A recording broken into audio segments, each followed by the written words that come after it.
Buenos dias mga kanoy. Andito kami ngayon sa Taguig, sa may Binis.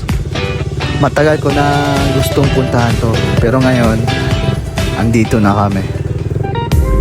Bale mga kanoy, yan siguro yung entrance ng Binis. Pero kami, maghahanap pa kami ng parking area. Mahirap naman kung saan namin ilagay yung motor namin dito. Maklampan ako. Sigurado makabayad ka talaga. Pag pumasok ka dyan, parking area na yan. Maghahanap ka na ng pwesto kung saan pwede maparkingan yung motor. May second floor pa yan. Doon kami sa taas nagparking. Bali mga kanoy, kasama ko pa din sila Hermes saka si John. Gawa doon kami natulog sa kanila. Diba galing kami Impanta, tas sa Rizal. Hindi na lang kami rumikta umuwi ng Cavite. Doon na lang kami natulog sa kanila para makapagpahinga. Para kinabukasan, pupunta kami ng Binis. Dito pala yon. First time namin Erman nakapunta dito. Bali sila John, iwan ko lang kung ilang pieces na sila nakapunta rito. Ayan na mga kanoy. Yan yung view na Binis. Yan parang nasa Italy yung style ng view nila.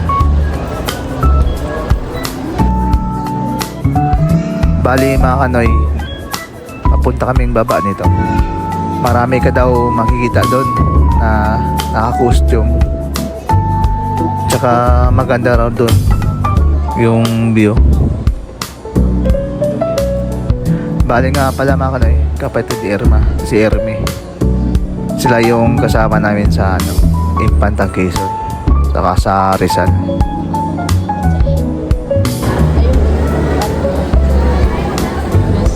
Marami kang makikita dito na naka-costume.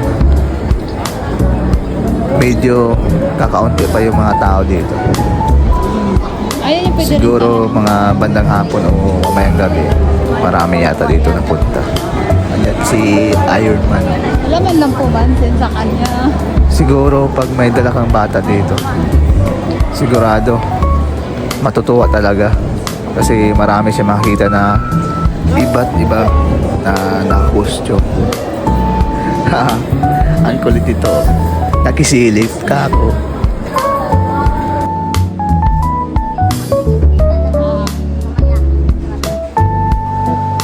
Bali mga kanoy, inikot-ikot namin itong mga mayroong nagbibenta dito ng mga damitan. Saka sabay kami naghahanap ng pwedeng makainan kahit sa mag-inasan man lang. Ayan na mga kanoy, pwede ka maglagay ng padlock dyan. Padlock ng pintuan nyo, kundi padlock ng aso. Kung sakaling kasama mo yung jowa mo, pwede ka mag-arkila ng damit pang Italy dyan, para magpa-picture lang kako.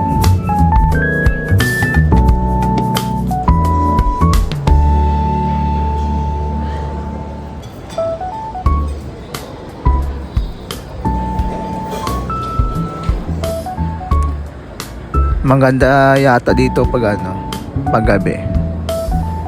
Siguro makikita mo lahat ng mga ilaw dito.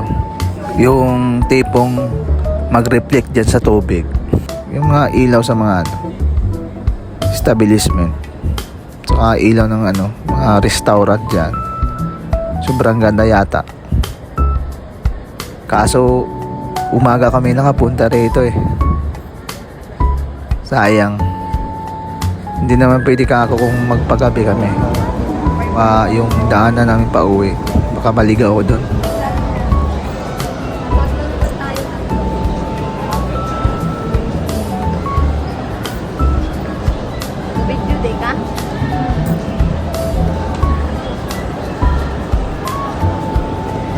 Ang ganda siguro pag nakasakay ka dyan sa bangka.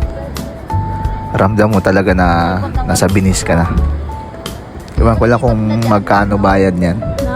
Gusto ko sana subukan magbangka Kaso di kaya ng budget ko. Baka mahal yan.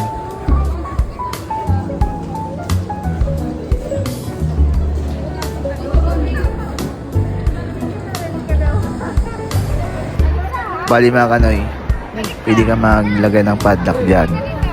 Yung padlock mo, yung tipong mas matibay pa sa relasyon nyo. Ito yung magandang puntahan. Yung tipong kasama mo yung pamilya mo, kaibigan mo, saka jowa mo. Dito kayo. Sulit talaga pag pumunta kayo rito.